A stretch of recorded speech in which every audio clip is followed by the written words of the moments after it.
Five,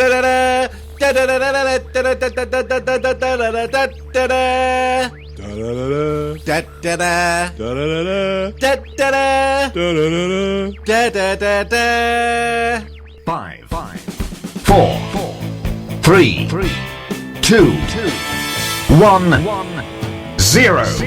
Dead air. Hello everyone and welcome to episode 47 of the Dead Air podcast. I'm Nick. And I'm Spartacus. And that's Rob. And this week we're going Star Wars Special Madness. We'll be talking about Star Wars as well as the number 47. We're going to cover the news. I'm sorry, you're distracting me. What are you doing? Playing with my lightsaber. Where'd you get that from? It's on my phone. You see, you've ruined the whole mystique there. Oh. You should have said you stole it from a Jedi warrior. Okay, try again. What are you doing? I'm playing with my lightsaber that I stole from a Jedi warrior. Oh. I'm going home. Can we just do the news?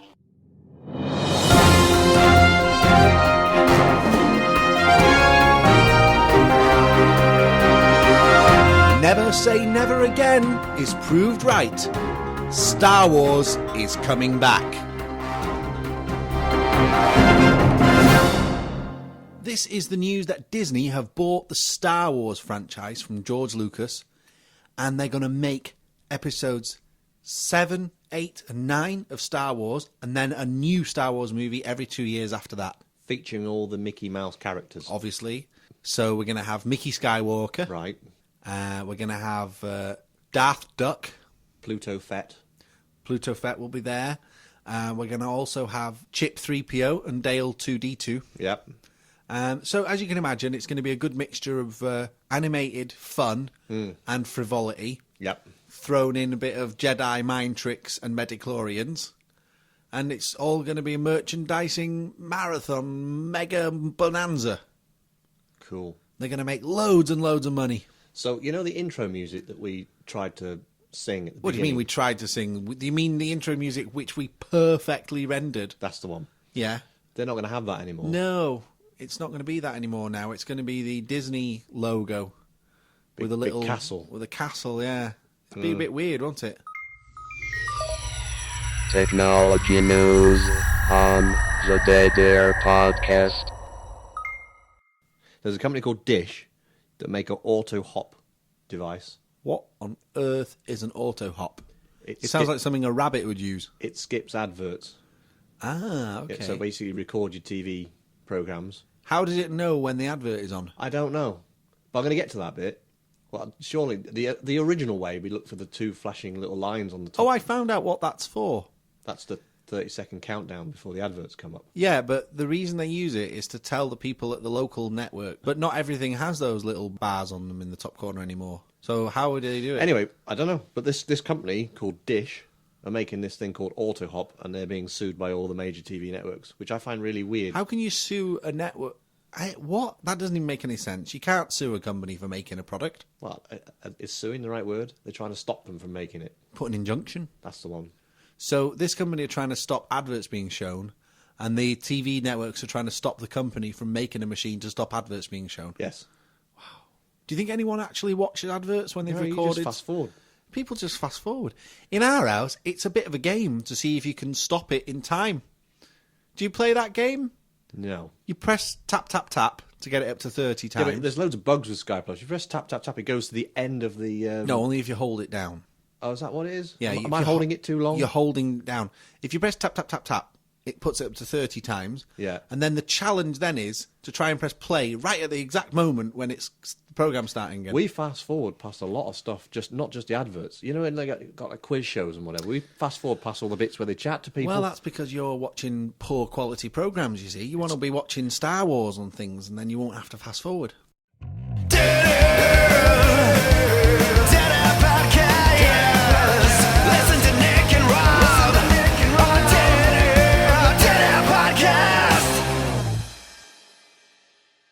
Special mention this week of the number 47. This is episode 47 of the podcast. Yeah. 47 is my favourite number. Right. And I will just say that if you're a Star Trek fan, happy 47 watching. Okay. We got Samsung outselling the iPhone. Well, I don't know about this Samsung versus iPhone thing. Everyone's debating which one's better. Yeah. But isn't it just down to personal preference? Well, what phone have you got? Well, I've got an iPhone. Me too. But that doesn't mean iPhones are better. It just means that we prefer them.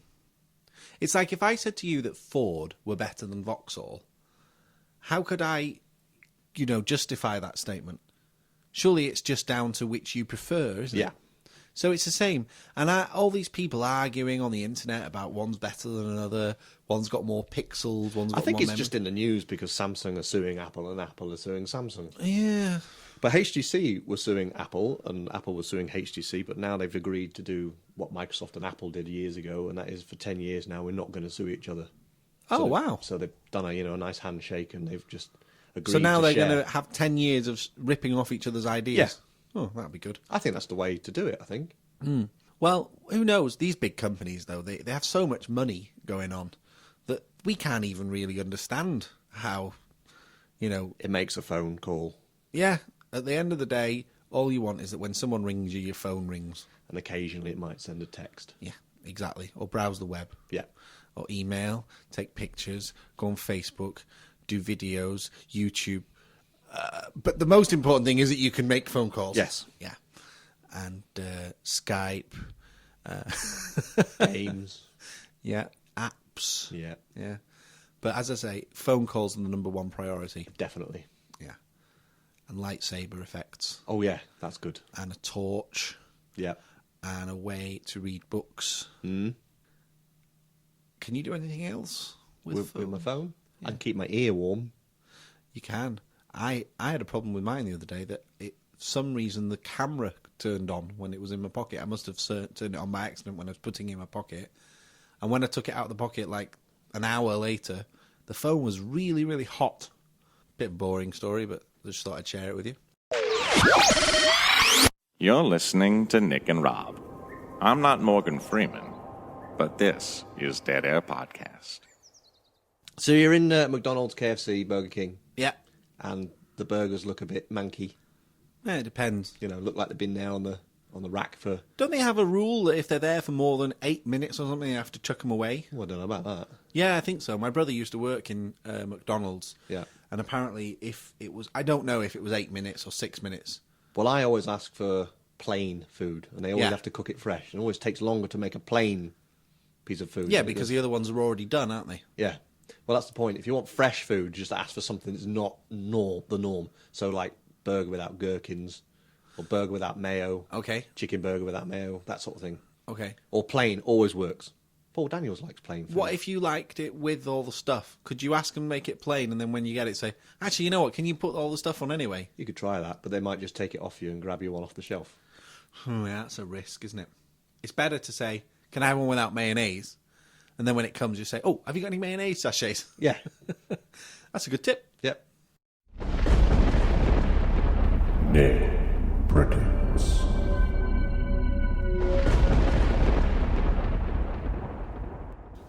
Credit card fraud will never be eradicated. You are listening to the Dead Air Podcast. I don't think they'll ever get rid of credit card fraud. Do you know why? Why? No matter what methods they come up with, which we're going to talk about this new one in a second, doesn't matter what they come up with, they'll always have the fallbacks, signing and things like that.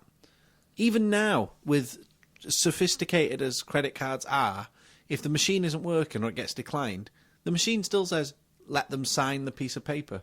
Yeah. So you're always going to have that redundancy. Only if it's a low value. It won't do that if it's, thousands of pounds. Yeah, but if you're committing fraud, you're not going to be crazy and buy a car. Yeah, but if you're committing You're just gonna fraud, buy you're several not going to run the risk televisions. of being caught for a tenner either, are you? No, but you're going to spend a few £100 as many times as possible in a day. Well, I like this new idea. It's basically MasterCard have put one of the security calculators inside the actual card. So you've got a screen on your credit card with a keyboard, and you punch in your PIN number, and it gives you a 8-digit number, I would assume, like the calculators you got now, to go online banking. And you can, when you're online, you're buying your stuff. It comes instead of Visa verification or MasterCard verification at the end, where you put your 2-3 digits or whatever in, or your memorable password. it asks you for the code that you generate from the card. It's not out yet until obviously a few It's months. a new idea. But it basically... We'll put a picture of it as this week's picture. Yeah, it looks good. It's very, very cool. And what's pretty amazing is that they've managed to fit what is essentially a kind of like a calculator in a way in the card. And the card is no thicker. It's the same thickness as a normal credit card. And it's got a battery. Do you know how long the battery lasts? It would last for ages. 3 years, they reckon. Which, that is pretty amazing, considering that the card is no thicker than a normal credit card. It's very good. And you think, well, why haven't they been doing all this kind of stuff before? They could have fit loads of things in a credit card. I want a credit card that's a multifunctional tool. Right. So one side of it should be sharp, so you can use it to open packaging. Right. One side of it should have a spirit level. Yep. And then you could have a calculator, obviously. Yep. There should be a bit that pulls out. It's got a tape measure. Yes. And then you just need one card for everything. Okay. And then they could put your driving licence on the back of it. And that's it. You just have that one card. I don't think it'll happen. What will? These cards. What do you mean? It is happening. Well, I know that, but, They're coming out in January. Will we actually see one? I'm going to get one, me. Do you know them cards years ago where you used to get your photo put on them, your credit card with your photograph on them? I've never seen a British one. I know. It's like, what happened to them? I've only seen those from other countries. I mean, it's the most logical answer. Put your photo on your credit card. Oh, British people are really funny about their ID, and they don't want people knowing their ID and stuff. The credit card companies are fighting a losing battle. I was saying for years they should introduce a PIN system, same as in the cash machines. And after me saying it for about 10 years, they finally introduced chip and PIN. And look what a pain that was. They had to run multi-million pound advertising campaigns explaining to people. And it's like people, even though they've been using a PIN number in the bank for ages, it's like the bank thinks that people aren't going to get it. It's like, yeah, we know it's a PIN number. We've been using one for ages. Do you know what I mean? Yeah. So if they said, oh, now we're having a thing where we're going to put your photograph on the back of the credit card, people would say, oh, I don't want that. I don't want my photograph on the back of the credit card. Have you finished having your rant now? Sorry. Could we get on with some other news?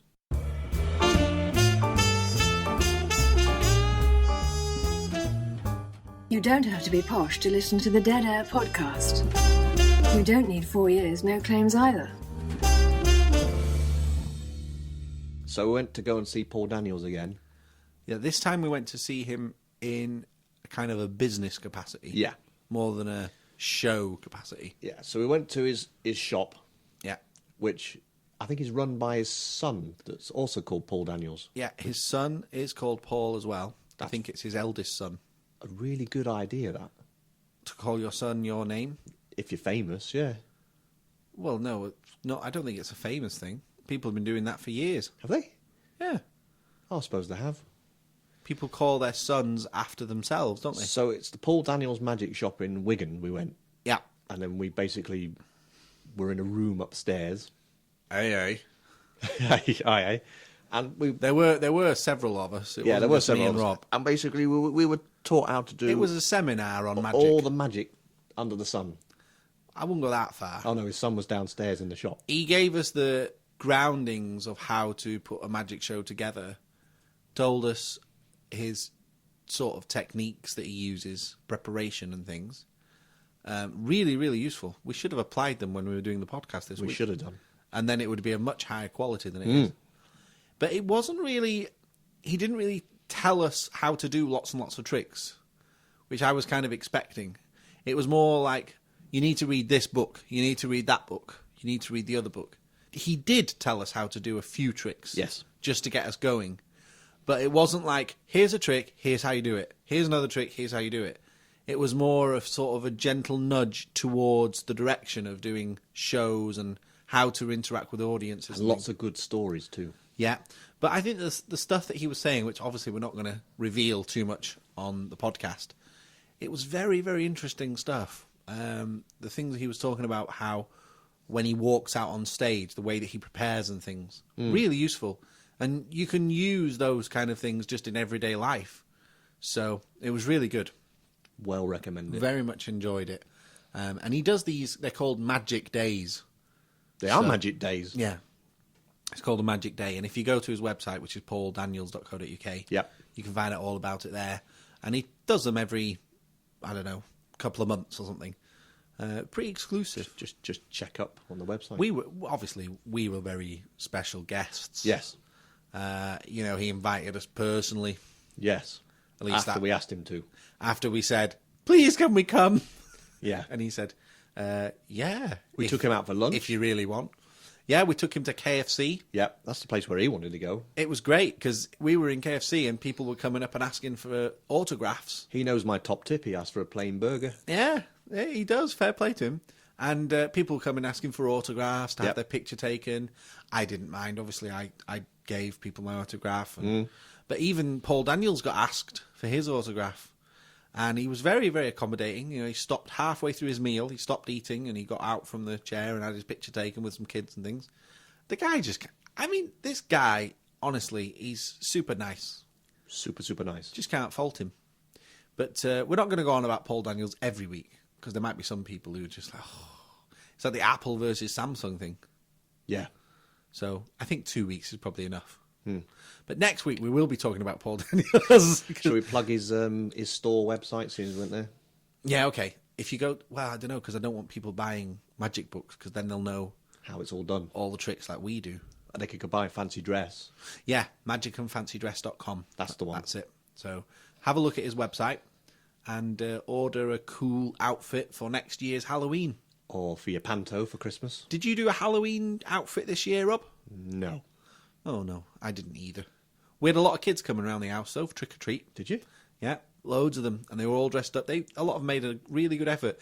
The only bad thing was that at the beginning of the night, they all had big coats on because it was a bit rainy and cold, and you couldn't really it's always rainy see and cold. The outfits. But then later on, it sort of got a bit, not warmer, but a bit drier, so they sort of had the coats open. We always go out Halloween. Oh, do you? Yeah. Oh, right. But then you miss all digging the kids. Up graves and things. What? I see. One of them, one kid came with, it was like a doctor. It was like a doctor's outfit. Right. With blood, sort of fake blood spattered all over him. How do you know it was fake blood? Maybe you just killed somebody. I don't know. But it was, because he was only 10 or something. So? It was just cute. It's Halloween. Yeah. Strange things happen at Halloween. Well, anyway, next time you need a costume, you know where to go. magicandfancydress.com. Yeah, and if you want to learn more about how to put a show together of any kind... pauldaniels.co.uk. Exactly. And make sure you mention that Nick and Rob sent you. Yeah. And then, He's on Twitter too. Yeah. He's an expert at Twitter. You got his phone number. Yeah, I don't want to talk about that. Have you phoned it yet? Let's talk about something else. He asked me not to tell you about his phone calls with me. Right. He says that you've been tweeting him a lot. Does he? He said, this Rob, he's constantly tweeting me all the time. You are listening to the Dead Air podcast. So tell us about this film you're making. Called 200 Metres. Yeah. Basically, the film starts with this group of girls leaving a pub. Yeah. And they're all having a bit of a laugh, and they all say goodbye to each other. Yeah. 3 of them go off in one direction, 1 goes off on her own. And then on the way home, she starts being followed by this guy. Right. And it's really dramatic, and there's really... Yeah, this is the bit I've got a problem with. How come I didn't get invited to be in your film? Well, we didn't really need anyone your age or description, to be honest. But what about this stalker guy? I'm an expert at stalking. We've got a young lad who's tall. Hang on a minute, and you've got a mysterious. young lad? Yeah. Are you saying that I'm past my prime? Well, no, it's just that it needs to be believable. What? I'm not not believable. I don't think the audience would believe that you'd been out on a night out with the lads. Oh, that's true. Because you just look a bit more... You're more like a dad type of character. Slippers. So if we needed someone to play a dad, Yeah. then you'd be the man. Right, well, put me down on the list for the man. Well, the next who's time we gonna make play a the dad. film, we'll get you involved. And you can play a dad character. You just didn't want to pay the fee. No, well, can't afford you. So when's it finished? Well, we're filming tonight and tomorrow night. And then we'll do the editing, which will take about 2 weeks. So it should 2 weeks? Yeah. Wow. Well, there's a lot of work to do. How long's the film? 5 minutes. 2 weeks?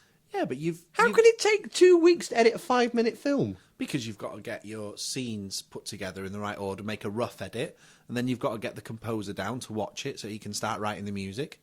And then you've got to put the music on and do a sort of a more refined edit. And it's a lot of work. It's not like, you know, making something on Windows Media Maker on your laptop. It's proper editing facilities. It's mega job. You know how long it takes to edit a motion picture? Months. You know, when they do a film, they finish doing the principal photography. Right. And then it's like 6 months of editing before the film gets released. 2 weeks for a 5-minute film. Yep. It's not worth the effort. That's what I keep telling you. You don't get it. You think that filming is really easy. It's not. It's really difficult. You just point a camera and you shoot. Let me tell you what. We did 2 hours of filming on Friday night. Yeah.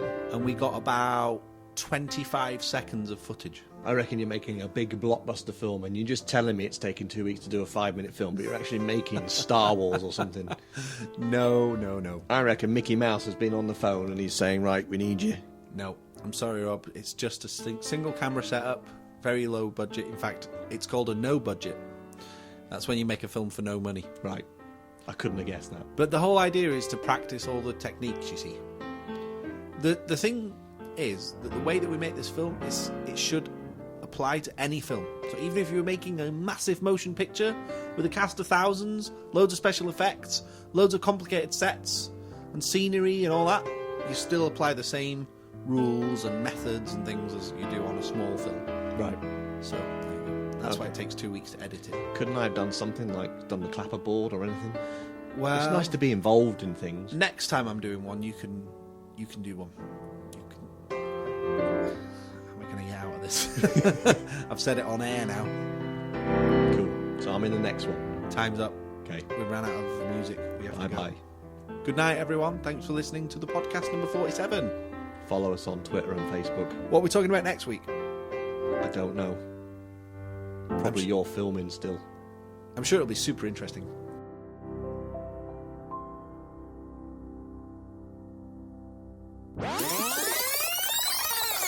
You are listening to the Dead Air Podcast. For more information, go to www.deadairwebsite.com.